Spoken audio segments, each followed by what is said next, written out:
მონაწილეობა ქართული მხარისთვის, ვიცით რომ მიმართავთ სიტყვით, რაზე გაამახვილებთ ყურადღებას.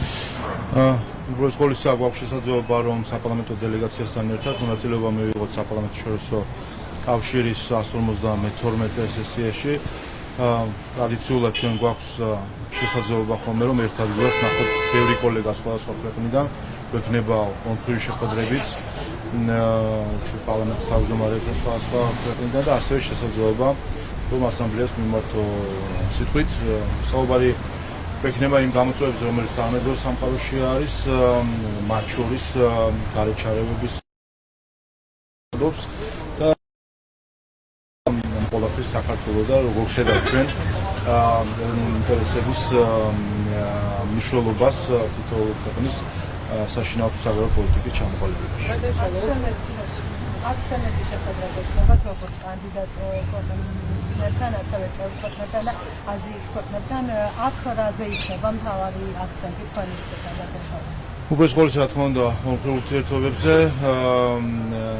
ახლა მექნება ჩრდილოეთ მაკედონიის პარლამენტის თავმჯდომარესთან შეხვედრა, რა თქმა უნდა ის როგორც კანდიდატი ქვეყანა მასთან გვექნება საუბარი იმ გამოწვევებზე, რომელიც მათ აქვს, როგორ მიდის მათთან პროცესი ევროპული ინტეგრაციის, ასევე რა თქმა უნდა გვექნება შესაძლებლობა ევროკავშირის წევრი ქვეყნების პარლამენტის თავმჯდომარესაც შევხვდეთ, გვექნება საუბარი იმ სამწუხარო მოცემულობაზე, რომელსაც ჩვენ ვაკვირდებით სამწუხაროდ ბრიუსელი სულ უფრო მეტად და მეტად კეთავს დიალოგს და გადადის დირექტივების ენაზე, რაც ვფიქრობ რომ არასწორია და შიგნიდან ევროკავშირის შიგნიდან უნდა გადაწყდეს ეს პრობლემები. სამწუხაროდ ბრიუსელი დღეს უქმნის უფრო მეტ პრობლემას კანდიდატ ქვეყნებს, ვიდრე ხარს უჭერს და ეხმარება მათ ევროინტეგრაციის გზაზე.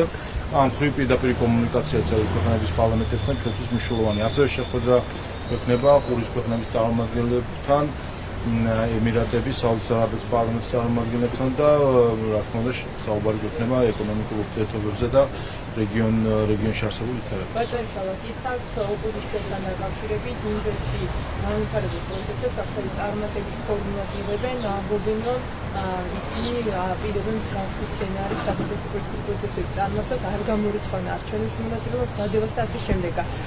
ოპოზიციისთვის რას ნიშნავს ეს მაგალითი და მათ რა შანსი აქვს იმ ყველაფრის ასეთ თავად საუბრობ? ოპოზიციას აქვს თავარი პრობლემა, რომ ისინი სხვისი ცხოვრებით ცხოვრობენ. ჩვენ ხედავთ, შეხედავთ ვენესუელას და ვენესუელელები ხდებიან, შეხედავთ უნგრეთს და უნგრელები ხდებიან, შეხედავთ სხვა ქვეყანას და უკრაინას უკრაინელები ხდებიან და ასე შემდეგ. ეს არის პრობლემა, ისინი მოწყვეტილი არიან თავის ქვეყანას, მოწყვეტილი არიან თავის ამორჩევლებს და არიან ჯგუფი, რომელიც სხვისი ცხოვრებით ცხოვრობს.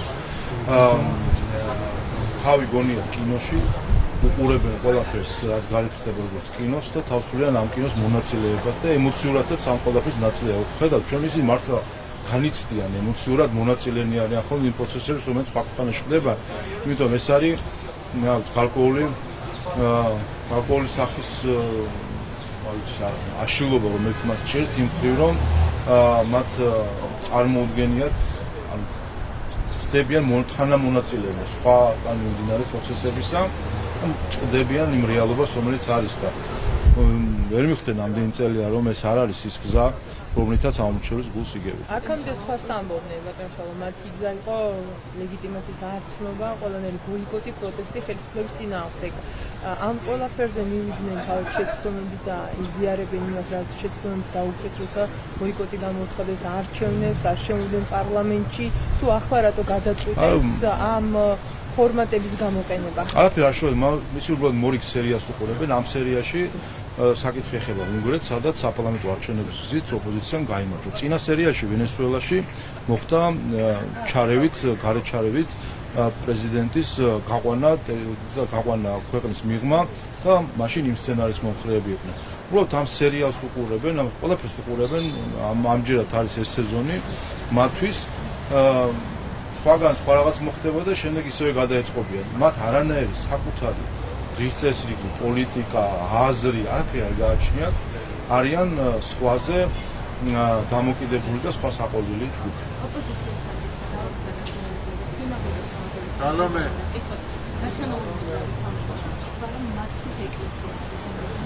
Salome.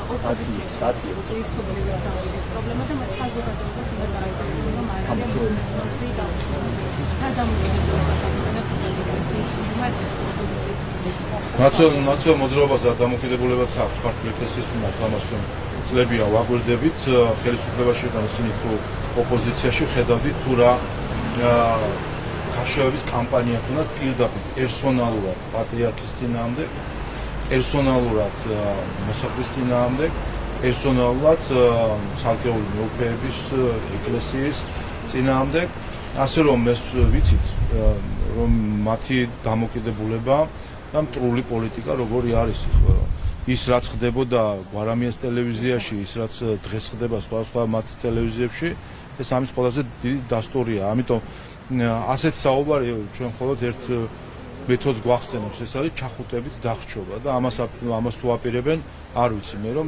ვითომ სიახლოვე გამოიჩინოს სინამდვილეში უმტრონ ქართულ ეკლესიას. დიდი მადლობა.